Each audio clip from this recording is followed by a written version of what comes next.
Now, I love a lot of movies, and rightfully so, because most of the movies that Netflix puts out are pretty good. Today, I'm going to put my top 5 favorite movies that I think are really good, and I'm going to give my opinion on them. So, without further ado, let's go on to the video. Good morning, everyone. I hope your day is going well, and welcome back to another video on the channel. So today, I thought I would take a look at Netflix movies and make a top 5 based on my favorite movies that I come across and enjoy. And I want to give my opinion on what I think about these movies. So, here we go with the video. Starting off, the number 5 pick that I decided to feature is The Social Dilemma. And I like this movie because it talks about the side effect of social media and how it creates a connection where it draws you in and brings your attention. Since it is the thing that these social media sites like Instagram, Facebook, etc. need to keep their sites on for long periods of time and make business. I like it because it talks about a broad perspective of how it can affect us in a big way and what it could do to you. So the next movie on the list I picked for this top 5 is Always Be My Maybe. So this movie is something that I did enjoy, whereas most romantic movies lacked in the context of giving a true dynamic story and having a great ending and stuff like that. And it gives off the impression of these two characters, and what they do is that they do not talk for a few years because of an event that happened between them years ago in high school, and they end up being together at the end of the movie, which, to be frank, the final product comes down to a great story that makes it worth it and a satisfying ending, and it does a great job of portraying of rekindling relationships with many people because um honestly, this movie has a lot of things that most romantic movies don't really have at all. And I think it's a good movie nevertheless because, well, um it brings all the things that a romantic movie should have, and it ties it all together with a satisfying ending at the end, and it does a really good job of portraying of what a relationship could look like. The next movie I have on this top 5 Netflix movies list is The Last Blockbuster. I chosen this documentary to put on this list because, to me, it is one of the most interesting I have seen on Netflix thus far, an interesting documentary. And I say that because in the documentary, they talked about this location, is in which is in Oregon, I believe, and they talked about how this location became the last blockbuster, and why they shut down the business altogether, as the store was on its last legs.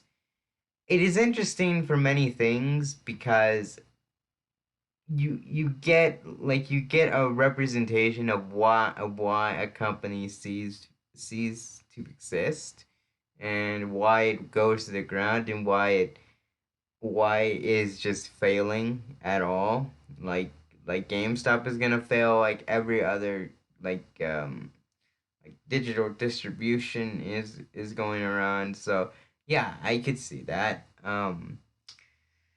Sorry if I got off topic. And only about like one location left is in the world, which is very sad because Blockbuster was a very good company. For a lot of people, it's nostalgia, and to see those things go is just really sad. Now we have like streaming services like Hulu or Amazon Prime or Netflix where we can get these movies for free. and we pay maybe like one time, like maybe like around $20 for a Netflix subscription, and you get all the movies on there free. And if you pay the subscription, so like yeah, that's great and all, and it's very convenient too. So that's why digital services like Netflix, Hulu, Amazon Prime are king because they are convenient. So that is why I picked The Last Blockbuster as my third choice for this top five. Next movie on the list that I consider really good and well made is 2012. This movie is amazing. Well, granted, this movie introduced the myth of the end of the world back in 2012, which most people think about to this day. And it is still a solid movie, and it manages to bring in a fantastic story. Many wonderful characters and an ending that ties it all beautifully. It is a great piece of work that deserves to be recognized, even if it is not on Netflix at this point. All right, moving on from the four movies I had just talked about. This movie is amazing, and words cannot express how much I love this movie because this is one that is my absolute favorite, and it I just love this movie. It really makes me very happy to have to say this because I really do love this movie to pieces, and it's just a movie that I feel like does it well.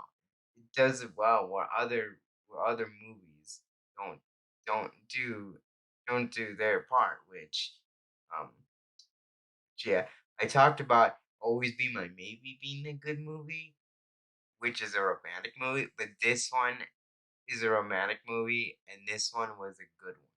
So, and this is gonna be To All the Boys I Loved Before, the whole series, number one through three.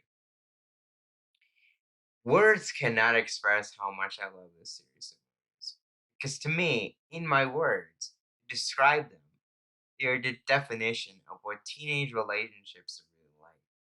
And does a really good job of going through the events of the first movie and going through the events of the second to third movie, which the third movie portrays as the main character and the boyfriend choose to be together, even when it comes to them separating each other to go to different colleges.